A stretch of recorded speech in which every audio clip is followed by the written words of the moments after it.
Hello students, in this video of the chapter polynomial, we are going to look at the first topic, which is values of a polynomial.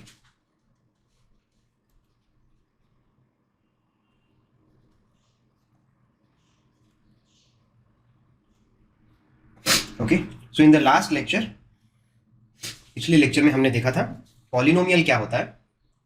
अब हम पढ़ने वाले हैं values of a polynomial का क्या मतलब होता है. एक पॉलिनोमियल लिख लेते हैं, p of x is equal to x cube minus 2x square minus 2x minus 3.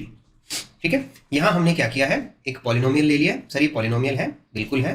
इसमें चार टर्म्स हैं, x cube minus 2x square minus 2x minus 3. ठीक है, अगर मैं आपसे पूछूं ये पॉलिनोमियल की डिग्री क्या है, तो डिग्री क्या होती है, आपके वेरिएबल की हाईएस्ट पावर. यहां वेरिएबल की पावर 1, यहां वेरिएबल की पावर 2, यहां वेरिएबल की पावर 3. तो इस पूरे एक्सप्रेशन में वेरिएबल की सबसे ज्यादा पावर है 3, इसलिए हम इसे बोलेंगे पॉलिनोमियल ऑफ डिग्री 3. और उसके लिए एक स्पेशल नाम भी हमने दिया था, this is a cubic polynomial. ये सब आप पिछले लेक्चर में सुन चुके हैं. ठीक है, आज हम शुरू करने वाले हैं values of a polynomial topic से. इस पॉलिनोमियल की एक वैल्यू निकालते हैं. ठीक है, एक काम करते हैं, let us replace this x by 1. ये जो x है ना, उसको 1 से रिप्लेस कर देते हैं. तो एक काम करते हैं, तो ये हम लिखेंगे p ऑफ 1. आप समझे, पहले ये जो एक्सप्रेशन था, पॉलिनोमियल था, ये x के टर्म्स में था. अब जहां जहां x है वहां वहां पर हम 1 लिखने वाले हैं. ठीक है, तो चलिए लिख देते हैं. तो ये हो जाएगा 1 का क्यूब माइनस 2 इंटू 1 का स्क्वायर माइनस 2 इंटू 1 माइनस 3. ठीक है, 1 का क्यूब तो 1 ही होता है, माइनस 1 का स्क्वायर 1 इंटू 1 भी 1 ही होता है, 1 2 जा 2. तो ये तो हो जाएगा माइनस 2, यहां पर भी आ जाएगा माइनस 2 और minus 3.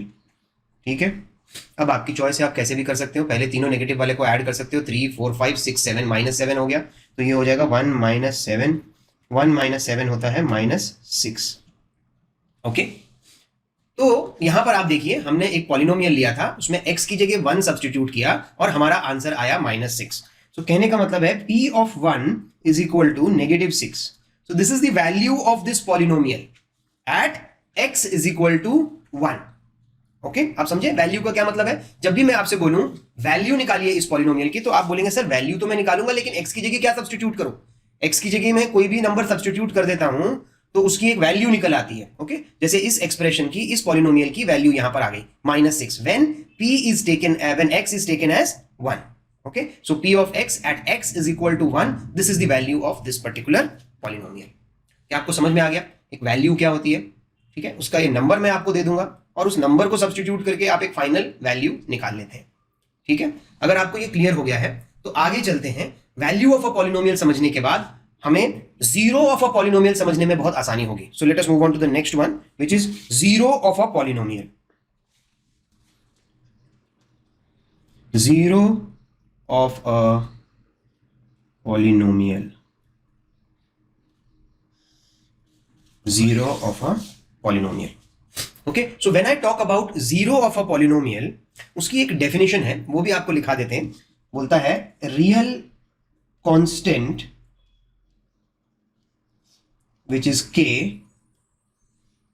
is a zero of a polynomial p of x if p of k is equal to 0. ठीक है, क्या बोल रहा है यहां पर, real constant k is a zero of a polynomial px if p of k is equal to 0. अभी अभी आपने देखा था कि हमने एक पॉलिनोमियल में p ऑफ x एक पॉलिनोमियल था, उसमें x की जगह 1 की वैल्यू सब्स्टिट्यूट की थी, पर क्या उसका आंसर 0 आया था? नहीं. पर अगर उस x की जगह मैंने कोई एक ऐसी वैल्यू डाली होती जिसको सब्स्टिट्यूट करने के बाद मेरे पॉलिनोमियल का आंसर, फाइनल वैल्यू अगर 0 आ जाती, तो मैं बोलता कि that particular value is the zero of that polynomial. To be very very simply, okay, make it very simple, जिस वैल्यू को डालने के बाद मेरे पॉलिनोमियल का आंसर 0 आ जाए, that value is called the zero of the polynomial. समझ में आया. जैसे फॉर एग्जांपल, अभी अभी मैं आपको जो बात करी थी, मैं फिर से बात कर लेता हूं. जैसे हम p ऑफ x लेते हैं, x cube minus 2x square minus 2x -3। ये मैंने एक पॉलिनोमियल आपके लिए ले लिया। अब क्या है, इसमें अलग अलग वैल्यू निकालते हैं। p ऑफ 1 निकालते हैं जो कि हमारा -6 आया था, ठीक है। हम निकालते हैं p ऑफ 0, फिर निकालते हैं p ऑफ 2, फिर निकालते हैं जैसे p ऑफ 3, फिर निकालते हैं जैसे p ऑफ 4, ठीक है। अलग अलग वैल्यूज हम निकालते हैं। चलिए p ऑफ 1 तो आ गया था, p ऑफ 0 निकाल के देखते हैं। p ऑफ 0, फिर p ऑफ 2 निकालेंगे, फिर p ऑफ 3 निकालेंगे, फिर p ऑफ 4 निकालेंगे और चेक करेंगे इनमें से कौन सी value is the zero of this particular polynomial. चलिए शुरू करते हैं। सबसे पहले हम चलते हैं, हमारे इक्वेशन को फिर से लिखते हैं, x cube minus 2x square minus 2x minus 3, और इस बार मैं x की वैल्यू 0 लेने वाला हूं। तो 0 का क्यूब माइनस 2 इंटू 0 का स्क्वायर माइनस 2 इंटू 0 माइनस 3, ठीक है। 0 का क्यूब तो हो गया 0, ठीक है, माइनस 0 का स्क्वायर भी 0 होता है और 0 इंटू 2 भी 0 हो जाता है, माइनस 2 इंटू 0 तो फिर से 0 माइनस 3, ठीक है। बाकी तो सब 0 आया, यानी इसका फाइनल आंसर हमारे पास आया -3, यानी p ऑफ 0 की वैल्यू आ गई -3। तो क्या ये जीरो ऑफ अ पॉलिनोमियल है? नहीं। क्यों? क्योंकि आंसर 0 नहीं आया। चलिए दूसरी वैल्यू ले लेते हैं, p ऑफ 2 लेकर के देखते हैं, यानी जहां जहां x है वहां पर 2 सब्सटीट्यूट करेंगे। तो 2 का क्यूब माइनस 2 इंटू 2 का स्क्वायर माइनस 2 इंटू 2 और -3, ठीक है। 2 का क्यूब हो जाता है 8 माइनस 2 स्क्वायर 4, 4 2 जा फिर से 8 माइनस 2 2 जा 4 -3, ठीक है। +8 -8 कट गया, -4 -3 तो -7 बन गया। क्या ये जीरो ऑफ अ पॉलिनोमियल है? बिल्कुल नहीं, क्योंकि इसका वैल्यू भी 0 नहीं आया है। सो p ऑफ 2 आया -7, ठीक है। और हमने बोला था p ऑफ 3 निकालने की कोशिश करते हैं। चलिए वही करते हैं, p ऑफ 3, इसको हटा दे या इस तरफ दूसरी तरफ कर देते हैं। चलो p ऑफ 3 निकालने की कोशिश करते हैं। तो वो हो जाएगा 3 का क्यूब -2 इंटू 3 का स्क्वायर -2 इंटू 3 और -3। 3 का क्यूब 3 3 9, 9 3 27 माइनस 3 का स्क्वायर 3 3 9, 9 2 18 माइनस 3 2 6 -3, ठीक है जी। -6 और -3 कितना हो गया? -9 हो गया, ये -18 हो गया और ये हो गया 27। ओके, सो 27 माइनस, दोनों को प्लस कर देते हैं। 18 में अगर मैंने 9 प्लस किया तो वो हो जाएगा 27, ठीक है। तो 27 माइनस 27 आंसर आ गया 0। समझ में आया आपको? तो क्या p of -3 is a solution for this polynomial? Yes. समझ में आया आपको मैंने क्या बोला? अभी मैंने क्या किया है, ये जो पॉलिनोमियल था इसकी अलग अलग वैल्यूज निकाली हैं। एक बार x को 0 लिया, -3 आया। एक बार 2 लिया तो -7 आया। एक बार 3 लिया तो 0 आया।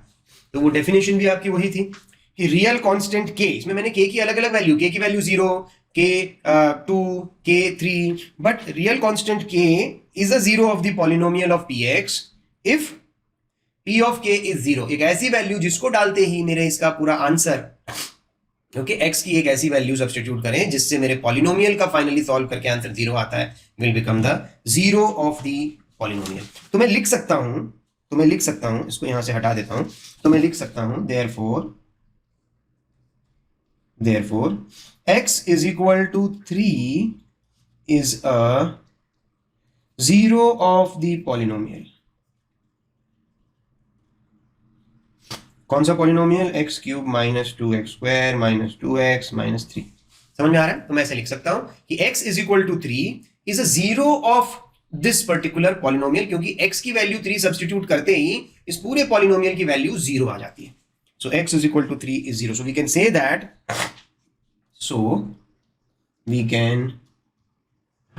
that 3 is a zero of the polynomial। Okay, 3, या फिर मैं बोल सकता हूं p of 3 is a zero of the polynomial x cube minus 2x square minus 2x minus 3। क्या ये आपको समझ में आया? हमने वैल्यू से शुरू करी कि एक पॉलिनोमियल की वैल्यू कैसे निकाली जाती है, और जब अलग अलग x की वैल्यू सब्स्टिट्यूट करने के बाद जिस वैल्यू से आपका आंसर 0 आ जाता है उसको हम बोलते हैं zero of this particular polynomial. ठीक है, तो हर एक value he zero of the polynomial नहीं हो सकती, क्योंकि उसको डालने से आंसर जीरो नहीं आता है। जैसे यहां पर भी मैंने बहुत सारी अलग अलग वैल्यू ट्राई की थी, P of 1, P of 0, P of 2, और जैसे ही मैंने पी ऑफ 3 निकाला तो इस पर्टिकुलर पॉलिनोमियल का वैल्यू, फाइनल वैल्यू सॉल्व करने के बाद जीरो आ गया। So I am saying x is equal to 3 is the zero of this polynomial, या मैं कह सकता हूं p of 3 is the zero of this polynomial. I hope the concept of zeros of a polynomial is now clear to you. ठीक है, चलते हैं आगे, इसको हटा देते हैं और चलते हैं आगे। एक चीज आपको नोट करना है, यहां पर ये बोल रहे हैं, एक चीज नोट कर लेते हैं, बोल रहे हैं अ linear polynomial has one and only one zero. क्या बोल रहा है? अ linear polynomial has one and only one zero. ठीक है, तो अगर मैंने एक लीनियर पॉलिनोमियल लिखा, आपको पता है लीनियर पॉलिनोमियल क्या है? क्या है लीनियर पॉलिनोमियल? लास्ट वीडियो में आपने देखा था, linear polynomial is a polynomial whose degree is 1। Correct? तो अगर मैं एक लीनियर पॉलिनोमियल लेता हूं तो उसके कितने जीरोस होते हैं, क्योंकि बच्चे यही पूछेंगे कि सर जीरोस तो समझ में आ गए, लेकिन कितनी वैल्यू डालते रहे? नंबर्स तो इनफाइनाइट होते हैं, 0 1 2 3 4 -1 -2, कितनी वैल्यूज डालते रहे? तो ध्यान दीजिएगा, अगर वो लीनियर पॉलिनोमियल है तो उसका एक और सिर्फ एक ही जीरो होगा। तो अगर आपको एक जीरो पता है तो उसके और कोई जीरो है ही नहीं, ढूंढने की जरूरत नहीं है। So a linear polynomial has one and only one zero. ठीक है, अब उस जीरो को ढूंढना कैसे है? क्या सर सब्स्टिट्यूट कर करके ढूंढते रहना है? वैल्यूज आपने तो बड़ा टाइम लगा दिया था, पी ऑफ 1 का -6 आया, फिर पी ऑफ 0 डाला, फिर पी ऑफ 2 डाला, बहुत टाइम लग जाता है। क्या कोई छोटा रास्ता है जीरोस पता करने का? तो मैं बोलूंगा बिल्कुल है। यहां देखिए, एक लेते हैं, एक पॉलिनोमियल ले लेते हैं। चलिए, पॉलिनोमियल ले रहे हैं मैं 2x माइनस रूट 3। ठीक है, पहले तो मुझे ये बताइए, क्या ये एक लीनियर पॉलिनोमियल है? लीनियर पॉलिनोमियल में एट द मैक्सिमम दो ही टर्म हो सकते थे, तो इसमें दो टर्म है, x की हाईएस्ट पावर 1 है, तो क्या ये लीनियर पॉलिनोमियल है? यस, ये लीनियर पॉलिनोमियल है। तो अगर आपके पास ऐसा कोई क्वेश्चन दिया जाए कि भाई इस लीनियर पॉलिनोमियल का जीरो निकालिए, तो आपको क्या करना है? We will put this is equal to 0, ऐसे आपको लिख देना, इज इक्वल टू 0। अगर मुझे कोई बोले कि इस लीनियर पॉलिनोमियल का जीरो क्या है, तो 2x minus root 3 is equal to 0 आपने ऐसे लिख दिया। अब एक काम करिए, जैसे आपने स्टैंडर्ड 6 7 8 में सीखा था, 9 में भी सीखा था, इसको दूसरी तरफ ले जाते हैं, तो बन जाएगा 2x is equal to root of 3। ठीक है, 2x is equal to root 3 बन गया। अब 2 और x मल्टीप्लाइड है तो इसको नीचे ले जाऊंगा, तो ये बन जाएगा x is equal to root 3 by 2। तो बच्चों, this is the zero of this particular polynomial 2x minus root 3। तो मेरा जो पॉलिनोमियल था 2x माइनस रूट 3, उसका जीरो ये है कि अगर x की जगह मैं ये वैल्यू सब्स्टिट्यूट करता हूं तो माई लीनियर पॉलिनोमियल का फाइनल वैल्यू बिकम्स 0। चलो चेक करके देखते हैं। तो एक काम करते हैं, हम अपने पॉलिनोमियल को ले लेते हैं। पॉलिनोमियल ले लिया मैंने 2x माइनस रूट 3, ये मेरा पॉलिनोमियल है। अब इस पॉलिनोमियल में मैं क्या करने वाला हूं, ये हमें पता चला है ना कि this is the zero of that polynomial, तो इसको इसमें सब्स्टिट्यूट करके देखता हूं। चलिए सब्स्टिट्यूट करते हैं। सो 2 मल्टीप्लाइड बाय x की जगह मुझे क्या लेना है? Root 3 by 2, root 3 by 2 minus root 3। Okay, 2 2 cancel, तो आपके पास बचा रूट 3 माइनस रूट 3, और रूट 3 माइनस रूट 3 0 होता है। देख लीजिए, x की वैल्यू रूट 3 बाई 2 सब्स्टिट्यूट करने से इस लीनियर पॉलिनोमियल का आंसर 0 आ जाता है, का वैल्यू 0 आ जाता है। Therefore this value x is equal to root 3 by 2 is the zero of this polynomial. समझ में आया? So this particular value is the zero of this particular linear polynomial. बहुत आसान है, मैंने आपको यहां बताया कि एक लीनियर पॉलिनोमियल का जीरो कैसे निकाला जाता है। बस इज इक्वल टू 0 लिख करके आपको x को सब्जेक्ट बनाना है, यानी take all the other things to the other side and leave the x on one side, and that will give you the value of the zero. Right? समझ में आया आपको? ठीक है, चलते हैं आगे। तो यहां हमने सीखा कि एक लीनियर पॉलिनोमियल का सिर्फ एक ही जीरो हो सकता है, one and only one zero. Okay, आगे चलते हैं। अच्छा, एक चीज और यहां पर कभी कभी बच्चों को कंफ्यूज करती है, कभी कभी वो क्वेश्चन में लिख देते हैं गिव द सॉल्यूशंस, कभी कभी वो टर्म यूज कर देते हैं रूट्स, और कभी कभी टर्म यूज कर देते हैं जीरोस। कि फाइंड द जीरोस या फाइंड द रूट्स या फाइंड द सॉल्यूशंस, तो ये तीनों का मतलब एक ही है। जीरोस बोले तो भी एक ऐसी वैल्यू ढूंढनी है जिसको सब्स्टिट्यूट करने के बाद मेरा पॉलिनोमियल का वैल्यू जीरो आ जाता है। बोले रूट्स पता करो, same thing, same meaning, but कभी कभी आपको कंफ्यूज करने के लिए, या ये तीनों इसके टर्म्स हैं जो यूज किए जा सकते हैं। जो भी आपसे बोले कि भाई इस पॉलिनोमियल का सोल्यूशन निकालो, मतलब वही है कि एक ऐसी वैल्यू पता करो जिसको सब्स्टिट्यूट करने के बाद पूरे पॉलिनोमियल का आंसर आ जाएगा जीरो या रूट्स या जीरोस। Is this clear? ठीक है, क्योंकि कभी कभी टीचर्स अलग अलग वर्ड्स यूज करते हैं, so you should not be like भाई मुझे तो समझ में नहीं आया, मुझे तो जीरो निकालना आता है, मुझे रूट्स निकालना नहीं आता, मुझे सोल्यूशन निकालना नहीं आता। भाई तीनों का मतलब सेम ही होता है। ठीक है, ओके। तो अब किसी ने पूछा सर यहां पर आपने ये तो बता दिया कि एक लीनियर पॉलिनोमियल के एक और एक ही जीरो होते हैं, तो मुझे मिल जाएगा, तो मैं और कुछ करूंगा नहीं। सर बाकियों के लिए भी तो बता दीजिए। तो बाकियों के लिए हमारी बुक ने एक बहुत प्यारा सा स्टेटमेंट दिया हुआ है, वो मैं आपको लिख के उसको समझाता हूं। बोलता है a polynomial of degree n greater than और equal to 1 can have at the most n real zeros. चलिए इसको समझने की कोशिश करते हैं, ये क्या बोल रहा है।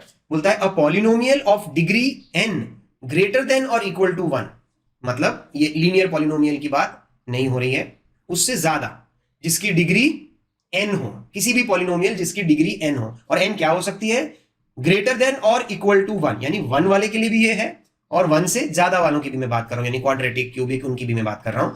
Can have at the most n real zeros, यानी कि ध्यान से सुनना क्या बोल रहा है, किसी पॉलिनोमियल की डिग्री अगर मान लेते हैं 1 है, तो उसके पास ज्यादा से ज्यादा एक जीरोस है। वो तो बिल्कुल सही, अभी अभी हमने पढ़ा था लीनियर पॉलिनोमियल के पास एक जीरोस होता है।